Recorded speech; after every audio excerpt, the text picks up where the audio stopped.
tayong subscriber na nagpapa-shoutout pero hindi naman niya na banggit ang kanyang pangalan. Ilagay na lang natin sa screen doon sa kanyang comment sa comment section. So guys, no, kanina nag-browse tayo ng Facebook sa mga grupo ng Belgian Malinois. O kahapon yata to, nakakita tayo ng looking o naghahanap ng Belgian Malinois. At yung kanyang price na ino-offer medyo malaki, no? Medyo magandang price. Pero syempre pa, pakita natin sa screen yung kanyang mismong post, no, na naghahanap siya ng Belgian Malinois sa halagang 30k to 50k. So, pero alam nyo guys, ang hinahanap niya, magandang klase ng Belgian Malinois. So, ang hinahanap ng Belgian lovers nito is hindi lang yung magandang kulay, magandang size. Tiyak na higit pa doon. At meron naman talagang ganyan, no? Mas mahal pa nga dyan. Kaya lang nakapagtaka guys, dahil alam natin na talagang bumabagsak na ng presyo yung presyo ng mga Belgian Malinois.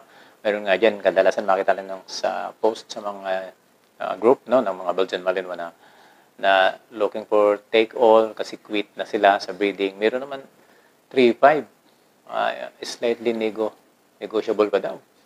5k negotiable pa, no? Ano kaya mangyayari sa breeder nito? Ano pa kayang kikitain niya? Hindi kaya lugi pa siya. So, balik tayo dun sa mga quality na Belgian Malinois. Actually, meron pong sa akin nag-message niyan na isa din sa followers natin sa ating YouTube.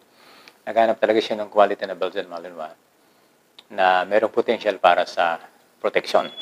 So, dahil meron naman tayong kilala na nagpo-produce ng ganyang mga klase ng Belgian Malinois. Ito po yung mga classic na may dugong French, no? O galing sa Holland, kaya sa Belgium mismo. Basta hindi ito po yung Mexican o mga Vietnam na bloodlines na may mga dark colors. Ito po yung may magagandang mga temperament, mga drive. At na-refer ko siya. Dito lang yun, malapit sa amin, sa Calamba, Laguna. At siguro kilala niyo siya, nagpo-produce ng ganong mga bloodlines at nakakuha siya.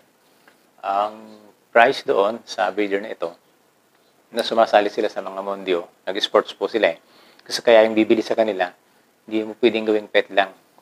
Yung mga breeding nila is talagang pang-sport at pang-protection.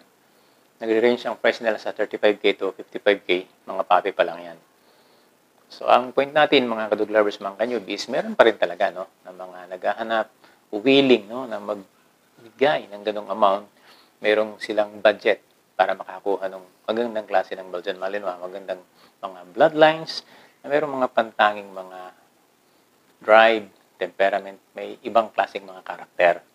At alam natin na hindi lahat napuproduce yan ng mga breeder. Kahit ako po, no, to be honest, tagal akong nag-breed ng Belgian Malinois. Yung ganong klaseng matataas na mga drive sa atin, ado lang sa average drive lang. Hindi ganong katataas na pwedeng mag-qualify para sa mondio o para sa protection. Kasi naman yung mga kumukuha sa atin ng dog, hindi rin naman ganon sila sabi nga, sasali sa ganong mga sports. Talagang gusto lang nila mayroong guard dog, alaga, kaya lang napuproduce natin. Pinaplano natin na mag-produce din ng ganong klase ng mga bloodlines, pero medyo may kamahalan, po. Kailangan natin talaga ng medyo may capital. Yung pag-import pa lang nito, sa mga bansang ngayon na binanggit natin, medyo may kalakihan na. Pero sulit naman. Ito po yung mga klase ng dogs na kakaiba yung kanilang mga karakter at merong napakatataas drive. Kaya ano sa palagay nyo, mga dog lovers, mga kanyubi? Kung mag-produce ba tayo ng ganito mga bloodlines, kaya nating i-handle?